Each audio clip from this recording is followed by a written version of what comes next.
Hello everyone, my name's David Simmons and I'm co-director of Changing Lives in Harlow. So very recently we've been funded by the National Lottery to create care packages for the community, and we have got one care package ready to go out now, and all you have to do is apply online. In those care packages are going to be homemade bread, and we've got Chef Connor here who's going to be discussing with us of how to create that bread. So Chef Connor. Hello, my name is Chef Connor and I'm here today to make a traditional Italian bread called focaccia. So it's very simple to make, you need a few certain ingredients. So just a little bit about myself. I'm 24 years old, I've been private chefing in France, I've worked in restaurants in Australia and Michelin star restaurants in London. Right, so the ingredients today to make focaccia, we have our strong bread flour, we have our yeast, our salt, rosemary, water and our olive oil. So the first step you need to do is weigh out 500 grams of your flour with your 8 grams of yeast and 10 grams of salt. So very important, make sure the salt and the yeast don't come into contact, because the yeast will die and it will not be able to prove and rise when you mix it. So you're going to start mixing these in together.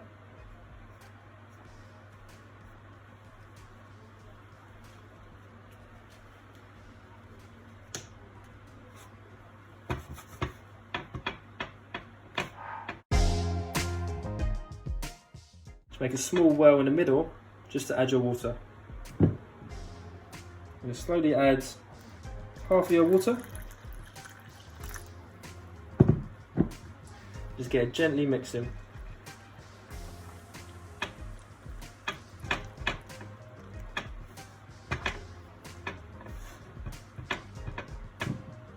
Add the rest of it once you need it. It's quite a sticky dough, so it doesn't matter if you add a bit too much water. You can always bring it back and keep kneading it.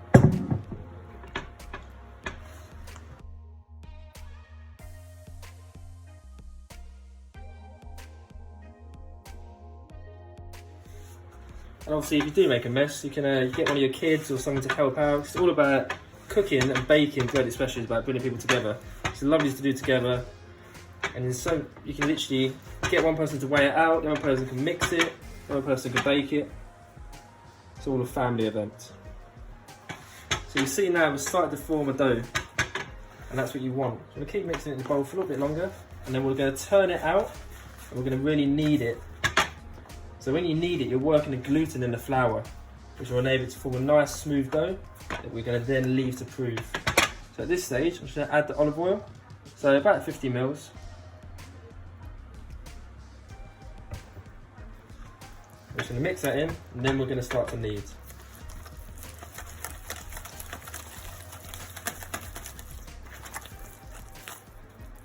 It should be quite a sticky dough, and the kneading will firm it up. Right, we're just going to I've just dusted my surface with a little bit of flour, just so it doesn't stick to the board or the surface too much.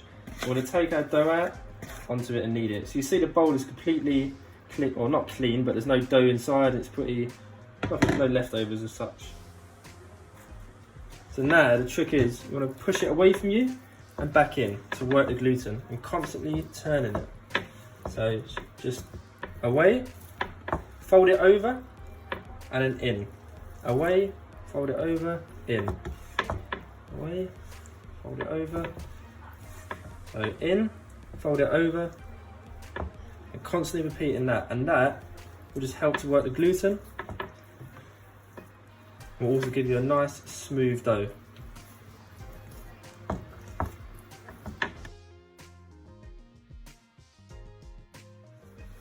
So the kneading time will honestly be about 10 to 15 minutes. If you feel like it is too sticky, you can always dust your hands off with a little flour and just carry on. Make sure you get all that bread off your hands, so you don't want to waste that. It's beautiful.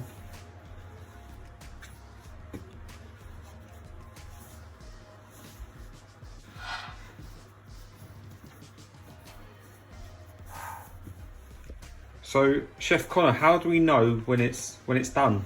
So a few things you can tell by the actual dough. You see here it's got a few marks on it, isn't a smooth dough. When it's done, it will be completely smooth and will just feel like a nice ball, whereas at the minute it's quite lumpy and it's quite sticky still. When it's properly done, it won't be as sticky, and it'll be nice and round. How long does this process normally take? This process takes about 10-15 minutes, and all you're doing is kneading it, so working the gluten so it enables it to be more stretchy, which will enable when you bake it, it will have a higher rise and will be more tasty.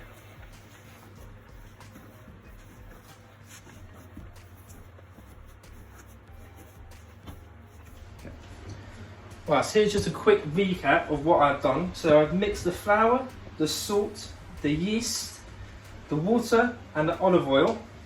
Obviously the salt did not come in contact with the yeast at the start, so it would kill it.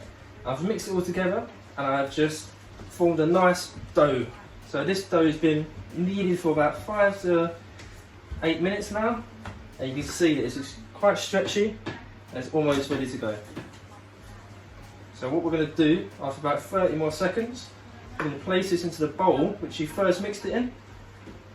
Had to put a towel on top so to stop direct sun contact, and leave it to prove for around 35 to 40 minutes depending on the heat. So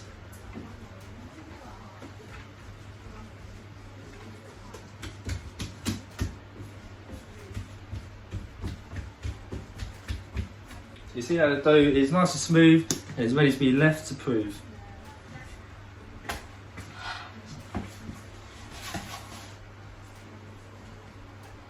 So you're going to leave that. Wow, so as you can see now, the yeast has been activated with the warm water and the constant kneading, and it's doubled in size, so it's extremely aerated and light.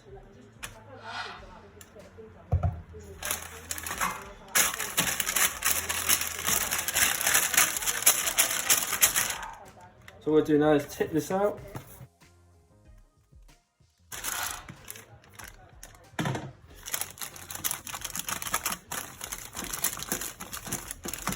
I'm going to push it to the corners so I get an even height so it bakes evenly.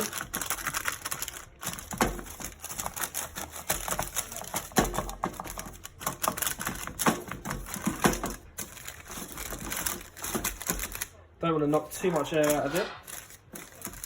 We shall leave that for another 10 minutes and then we're going to bake it. So what I'm going to do now is in these little indents that I've made, just put a few sprigs of rosemary.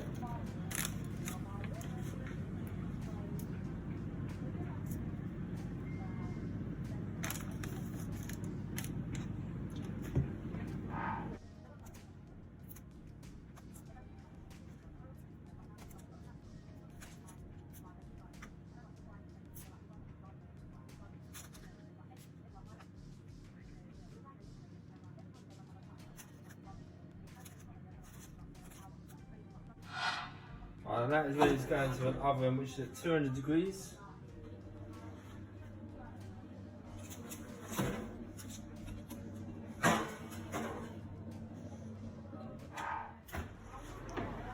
Right, so we're carefully going to remove the focaccia from the oven.